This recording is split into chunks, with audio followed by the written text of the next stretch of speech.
Okay, my friends, let me explain you how to make this.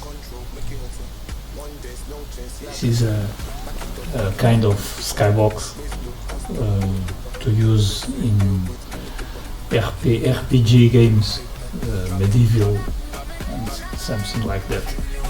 Very easy.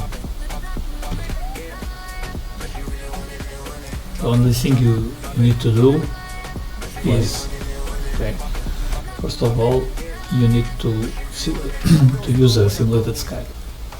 Then you can put sun intensity and exposure at your will, but the important thing here is this part, cloud density. You can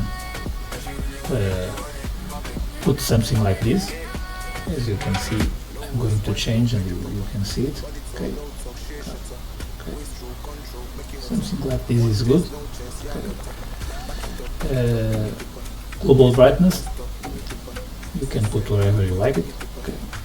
This is for global brightness in the game. If your game is too dark, you can increase it, but the important is the cloud.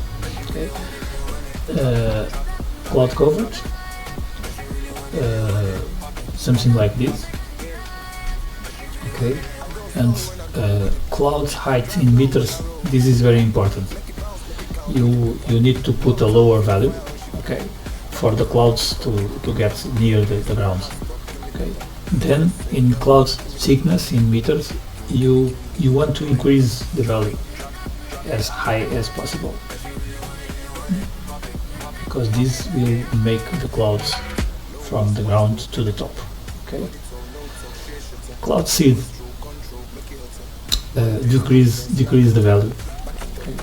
You can play with it, but in my case, put a lower value, something like this, 3. Okay. Time of the day, dusk, and sun direction. There is the sun direction. You want to put the sun direction something like this, 25, because if you put 24, okay, it's too bright. Okay. To have this kind of reddish color, you need to put 25. Oops, 25. Okay. The rest, it's easy. In post-processing, you can activate reflections and light shafts and lens flare. Okay, very easy. Very easy. In my case, I put a big field of view.